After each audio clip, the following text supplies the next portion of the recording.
अशर सिंह जो ही होटल के कमरे में दाखिल हुआ, किलोनित कौर पलंग पर से उठी, अपनी तेज तेज आंखों से इसकी तरफ घूर के देखा और दरवाजे की चटखनी बंद कर दी। रात के 12 बज चुके थे। शहर का मुज़ाफ़ात एक अजीब पुरस्रार खामोशी में गर्क था। किलोनित कौर पलंग पर अलती पालती मार कर बैठ गई। अशर सिंह जो गालिबन अपने प्रागंदा ख्यालात के उलझे हुए धागे खोल रहा, हाथ में करपान लिए एक कोने में खड़ा था। चंद लम्हात इसी तरह खामोशी में गुजर गए। किलोनित कौर को थोड़ी देर के बाद अपना आसन पसंद न आया और वो दोनों टांगें पलंग से नीचे लटका कर हिलाने लगी। अशर सिंह फिर भी कुछ न बोला। किलोनित कौर भरे भरे हाथ पैरों वाली औरत थी। चौड़े चकले कूले, थल थल करने वाले गोश्त से भरपूर कुछ बहुत ही ज्यादा ऊपर को उठा हुआ सीना, तेज आंखें, बालाई होंठ पर बालों का सुरमई गुबार, थोड़ी की साख्त से पता चलता था कि बड़े धड़ल्ले की औरत है। अशर सिंह गोसरनोरई एक कोने में चुपचाप खड़ा था। सर पर उसकी किस कर बांधी हुई पगड़ी ढीली हो रही थी। इसके हाथ जो करपान थामे हुए थे थोड़े थोड़े लर्जा थे, मगर उसके कदोकामत और खदोखाल से पता चलता था कि किलोनित कौर जैसी औरत के लिए मौजूं तरीन मर्द है। चंद और लम्हात जब इसी तरह खामोशी से गुजर गए तो किलोनित कौर छलक पड़ी, लेकिन तेज तेज आंखों को नचाकर वो सिर्फ इस कदर कह सकी, ऐशरसिया। अशर सिंह ने गर्दन उठाकर किलोनित कौर की तरफ देखा, मगर इसकी निगाहों की गोलियों की ताब ना लाकर मुंह दूसरी तरफ मोड़ लिया। किलोनित कौर चलाई, अशर सैया, लेकिन फौरन ही आवाज भींच ली और पलंग पर से उठकर उसकी जानिब जाते हुए बोली, कहाँ रहे तुम इतने दिन? अशर सिंह ने खुश्क होंठों पर जबान फेरी, मुझे मालूम नहीं। किलोनित कौर भुना गई, ये भी कोई मोह आजवाब है। अशर सिंह ने करपान एक तरफ फेंक दी और पलंग पर लेट गया। ऐसा मालूम होता था कि वो कई दिनों का बीमार है। किलोनित कौर ने पलंग की तरफ देखा। जवाब अशर सिंह से लबालब भरा था। इसके दिल में हमदर्दी का जज्बा पैदा हो गया। चुनांचे इसके माथे पर हाथ रखकर उसने बड़े प्यार से पूछा, जानी क्या हुआ है तुम्हें? अशर सिंह छत की तरफ देख रहा था। इससे निगाहें हटाकर उसने किलोनित कौर के मानूस चेहरे को टटोलना शुरू किया। किलोनित, आवाज में दर्द था। किलोनित कौर सारी की सारी सिमट कर अपने बालाई होंठ में आ गई। हाँ जानी, कहकर वो इसको दांतों से काटने लगी। अशर सिंह ने पगड़ी उतार दी। किलोनित कौर की तरफ सहारा लेने वाली निगाहों से देखा। इसके गोश्त भरे कूले पर जोर से धप्पा मारा और सर को झटका देकर अपने अब से कहा, ये कड़ी या दिमाग ही खराब है। झटका देने से इसके केस खिल गए। किलोनित कौर उंगलियों से इनमें कंघी करने लगी। ऐसा करते हुए उसने बड़े प्यार से पूछा, अशर सैया, कहाँ रहे तुम इतने दिन? बुरे की मां के घर। अशर सिंह ने किलोनित कौर को घोर के देखा और दफतना दोनों हाथों से इसके उभरे हुए सीने को मसलने लगा। किस्म वागोरो की बड़ी जानदार औरत है। किलोनित कौर ने एक अदा के साथ अशर सिंह के हाथ एक तरफ झटक दिए और पूछा, तुम्हें मेरी किस्म बताओ, कहाँ रहे? शहर गए थे? अशर सिंह ने एक ही लपेट में अपने बालों का जोड़ा बनाते हुए जवाब दिया, नहीं। किलोनित कौर चढ़ गई, नहीं, तुम जरूर शहर गए थे और तुमने बहुत सा रुपया लूटा है जो मुझसे छुपा रहे हो। वो अपने बाप का तुख्म ना हो जो तुमसे झूठ बोले। किलोनित कौर थोड़ी देर के लिए खामोश हो गई, लेकिन फौरन ही भड़क उठी, लेकिन मेरी समझ में नहीं आता, इस रात तुम्हें क्या हुआ? अच्छे भले मेरे साथ लेटे थे, मुझे तुमने वो तमाम गहने पहना रखे थे जो तुम शहर से लूट कर लाए थे। मेरी बेपाहे ले रहे थे, पर जाने एकदम तुम्हें क्या हुआ, उठे और कपड़े पहनकर बाहर निकल गए। अशर सिंह का रंग जर्द हो गया। किलोनित कौर ने यह तब्दीली देखते ही कहा, देखा कैसे रंग नीला पड़ गया। अशर सैया, किस्म वागोरो की, जरूर कुछ दाल में काला है। तेरी जान की कसम कुछ भी नहीं। अशर सिंह की आवाज बेजान थी। किलोनित कौर का शुबा और ज्यादा मजबूत हो गया। बालाई होंठ भींचकर उसने एक लफ्ज पर जोर देते हुए कहा, अशर सैया, क्या बात है?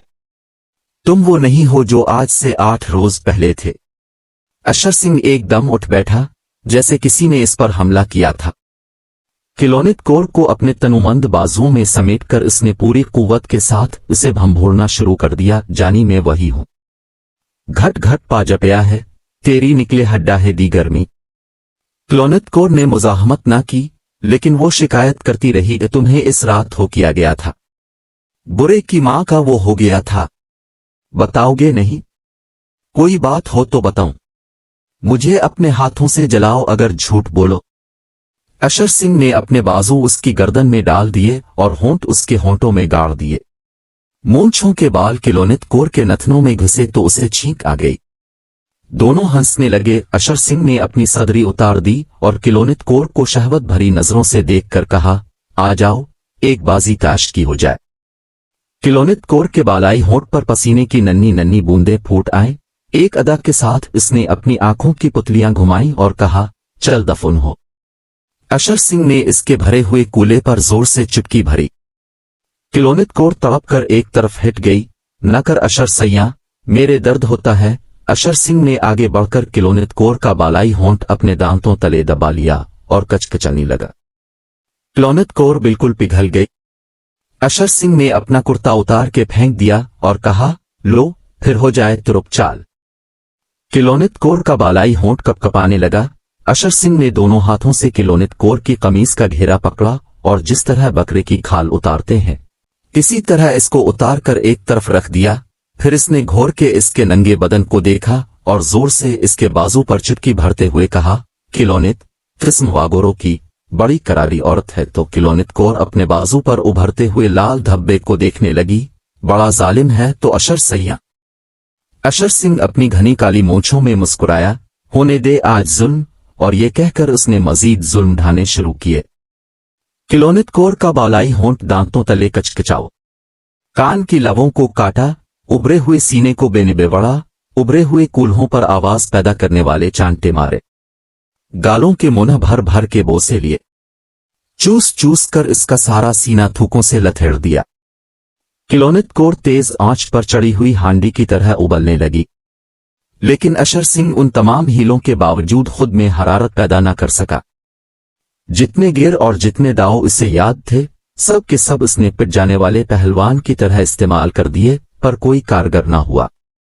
क्लोनेट कौर ने, जिसके बदन के सारे तार तन कर खुद ब खुद बज रहे थे, गैर जरूरी छेड़छाड़ से तंग आकर कहा, अशर सैया, काफी फेंक चुका है, अब पत्ता फेंक। ये सुनते ही अशर सिंह के हाथ से जैसे ताश की सारी गड्डी नीचे फिसल गई। हाँपता हुआ वो क्लोनेट कौर के पहलू में लेट गया और उसके माथे पर सर्द पसीने के लेप होने लगे। क्लोनेट कौर ने उसे गरमाने की बहुत कोशिश की, मगर नाकाम रही। अब तक सब कुछ मुंह से कहे बगैर होता रहा था, लेकिन जब क्लोनेट कौर के मुंतजर बाअमल आज़ा को सख्त नाउमीदी हुई तो वो झुलाकर पलंग से नीचे उतर गए। सामने खूंटी पर चादर पड़ी थी, उसको उतारकर उसने जल्दी जल्दी ओढ़कर और नथने फैलाकर बिफरे हुए लहजे में कहा, अशर सैया, वो कौन हरामजादी है जिसके पास तो इतने दिन रहकर आया है, जिसने तुझे निचोड़ डाला है। अशर सिंह पलंग पर लेटा हाँपता रहा और उसने कोई जवाब ना दिया। क्लोनेट कौर गुस्से से उबलने लगी, मैं पूछती हूं, कौन है चड्डू? कौन है वो अल्फती? कौन है वो चूर पत्ता? अशर सिंह ने थके हुए लहजे में जवाब दिया, कोई भी नहीं क्लोनेट, कोई भी नहीं।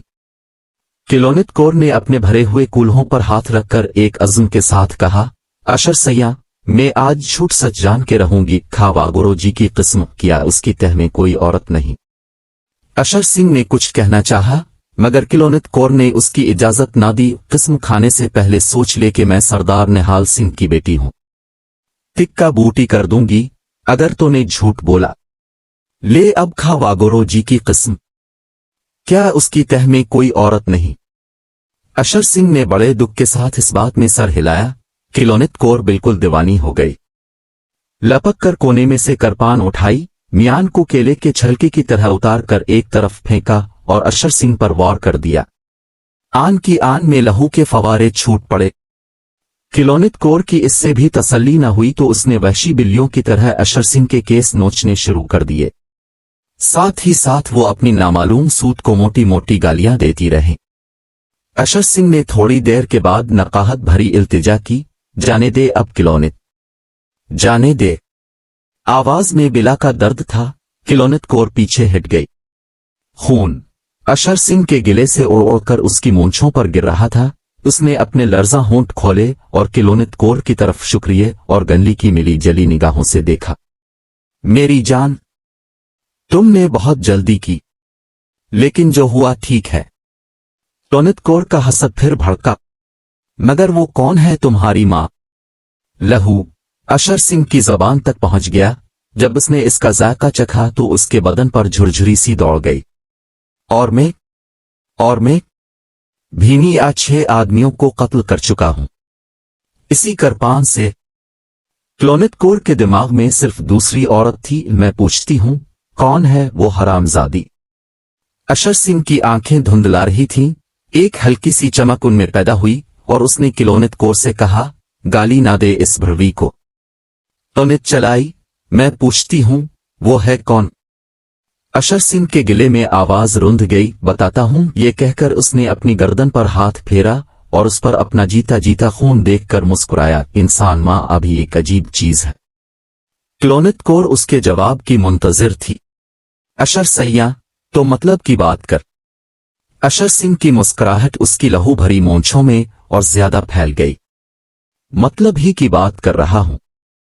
گلا چرہے ماں آ میرا، اب دھیرے دھیرے ہی ساری بات بتاؤں گا۔ اور جب وہ بات بنانے لگا تو اس کے ماتھے پر ٹھنڈے پسینے کے لیپ ہونے لگے۔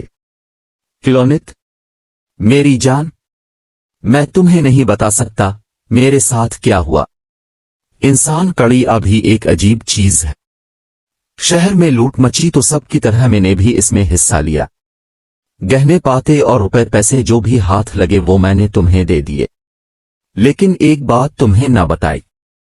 اشر سنگھ نے گھاؤں میں درد محسوس کیا اور کراہنے لگا۔ کلونت کور نے اس کی طرف توجہ نہ دی اور بڑی بے رحمی سے پوچھا، کون سی بات؟ اشر سنگھ نے مونچھوں پر جمتے ہوئے لہو کو پھونک کے ذریعے سے اڑاتے ہوئے کہا، جس مکان پر میں نے دھاوا بولا تھا، اس میں 7 آدمی تھے، 6 میں نے قتل کر دیے، اسی کرپان سے جس سے تو نے مجھے چھوڑ اسے۔ سن، ایک لڑکی تھی بہت سندر، اس کو اٹھا میں اپنے ساتھ لے آیا۔ کلونت کور خاموش سنتی رہی۔ اشر سنگھ نے ایک بار پھر پھونک مار کے مونچھوں پر سے لہو اڑایا۔ کلونت جانی، میں تم سے کیا کہوں، کتنی سندر تھی، میں اسے بھی مار ڈالتا، پر میں نے کہا نہیں۔ اشر سیاں، کلونت کور کے تو ہر روز مزے لیتا ہے، یہ میوہ بھی چکھ دیکھ۔ کلونت کور نے صرف اس قدر کہا، ہوں، اور میں اسے کندھے پر ڈال کر چل دیا۔ راستے میں کیا کہہ رہا تھا میں؟ ہاں، راستے، نہر کی پٹری کے پاس تھوڑ کی جھاڑیوں تلے میں نے اسے لٹا دیا۔ پہلے سوچا کہ پھینٹوں، لیکن پھر خیال آیا کہ نہیں۔ یہ کہتے کہتے اشر سنگھ کی زبان سوکھ گئی۔ کلونت کور نے تھوک نگل کر اپنا حلق تر کیا اور پوچھا، پھر کیا ہوا؟ اشر سنگھ کے حلق سے بمشکل یہ الفاظ نکلے، میں نے پتا پھینکا، لیکن اس کی آواز ڈوب گئی۔ کلونت کور نے اسے جھنجھوڑا، پھر کیا ہوا؟ اشر سنگھ نے اپنی بند ہوتی ہوئی آنکھیں کھولیں اور کلونت کور کے جسم کی طرف دیکھا، جس کی بوٹی بوٹی تھرک رہی تھی۔ وہ مری ہوئی تھی، لاش تھی، بالکل ٹھنڈا گوشت۔ جانی، مجھے اپنا ہاتھ دے۔ کلونت کور نے اپنا ہاتھ اشر سنگھ کے ہاتھ پر رکھا، جو برف سے بھی زیادہ ٹھنڈا تھا۔ بے حس ہو چکے معاشرے میں بھی انسانیت کی رمق باقی رہتی ہے۔ ٹھنڈا گوشت ایک مرد کے جنسی جذبات سرد ہو جانے یا نفسیاتی طور پر نامرد ہو جانے کی کہانی ہے۔ فسادات میں لوٹ مار، عصمت دری، قتل و غارت گری میں پیش رہنے والا اشر سنگھ جب ایک لڑکی پر ہاتھ صاف کرنے کے ارادے سے اسے اٹھا کر لاتا ہے تو دیکھتا ہے کہ وہ مر چکی ہے۔ اس شدید صدمے سے وہ اپنی مردانگی کھو بیٹھتا ہے۔ لڑکی کو وہیں چھوڑ کر وہ ہوٹل میں اپنی داشتہ کلونت کے پاس جاتا ہے۔ کلونت کے لاکھ کوشش کے باوجود وہ خود کو جنسی طور پر تیار نہیں کر پاتا۔ جب وہ کلونت کو اپنے جنسی جذبات سرد ہو جانے کی کہانی سناتا ہے تو کلونت آگ بگولا ہو جاتی ہے اور اسے خنجر گھونپ دیتی ہے۔